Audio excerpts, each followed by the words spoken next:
I never sent this letter. For a long time, I thought I was writing it for you. Now I think I was writing it for myself, not to explain why our marriage ended, not even to explain the betrayal. People always focus on the betrayal. They treat it as the beginning of the story. For me, it was the moment a much older story finally became impossible to ignore. When I first learned the truth, I didn't leave immediately. That surprises people. Maybe they imagine a dramatic confrontation, a slammed door, an instant decision. Real life wasn't like that. Real life was confusion, a thousand competing thoughts. Questions that changed shape every hour. Some mornings I wanted to save our marriage. Other mornings I couldn't imagine remaining inside it. The most difficult part wasn't deciding whether I still loved you. I did. The difficult part was deciding whether love was enough. For weeks we existed in a strange space between separation and reconciliation. Pawn calls, careful conversations, long silences. You wanted certainty. I couldn't give it. Neither of us understood then that uncertainty was already an answer. The restaurant meeting happened on a rainy Thursday evening. I remember because the weather seemed determined to participate in the mood. Rain struck the windows, headlights reflected across wet pavement. Most of the tables around us were occupied by people having ordinary dinners. I envied them. You arrived first. By the time I walked inside, you already looked exhausted. So did I. For a while we discussed practical things, living arrangements, finances, family questions, the topics neither of us really cared about.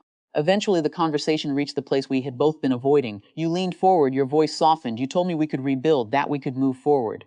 That people made mistakes, all true, every word. The problem was that truth alone doesn't solve anything. As the conversation continued, something unsettled me, not because you were lying, because sincerity and pressure had become tangled together. One moment you spoke about accountability. The next you spoke about everything we would lose. Then came reminders of our history, our memories, our future plans, the life we had built. None of those things were manipulative by themselves, yet together they created a weight I couldn't ignore, a quiet pressure to protect everyone else's pain before addressing my own. I remember staring through the restaurant window at the rain, listening, thinking, trying to understand why every path forward felt wrong.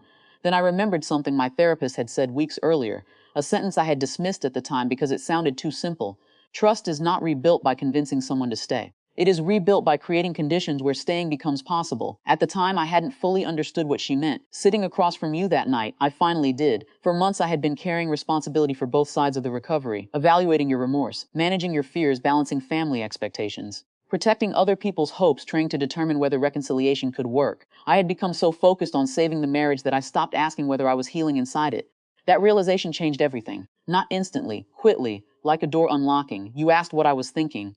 I didn't answer immediately because the answer felt painful, not for you. For me, I had spent so much energy proving I was strong enough to stay. I had never considered that strength might also mean leaving, not leaving out of anger, not leaving to punish anyone. Leaving because I finally accepted that surviving loneliness was less frightening than abandoning myself. The conversation slowed after that. The rain continued falling. Waiters moved between tables pretending not to notice the sadness sitting across from each other. You cried, I nearly did. Neither of us was the villain in that moment, just two people standing in the wreckage of something neither knew how to repair.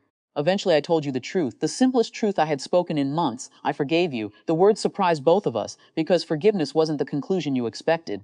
You thought forgiveness meant reconciliation. I once believed that too. But they aren't the same thing. Forgiveness allowed me to release the constant anger. It did not restore trust. It did not erase consequences. It did not automatically create a future. For a long time I felt guilty about that distinction. As though kindness required a second chance, as though compassion demanded self-sacrifice. It doesn't.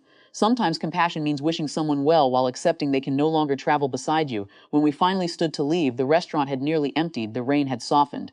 The city lights reflected across wet sidewalks. You walked toward your car, I walked toward mine. Neither of us looked back immediately, not because we didn't care, because we cared enough to understand what was ending. Years have passed since that night. I still think about it occasionally, not with bitterness. Not even with regret, mostly with gratitude for one difficult lesson. The strength that changed my life was never hidden wealth, secret leverage, or some dramatic act of revenge. It was something quieter, the willingness to sit alone with heartbreak rather than negotiate away my self-respect. And although I left that restaurant carrying sadness, I also carried something I had nearly lost, myself.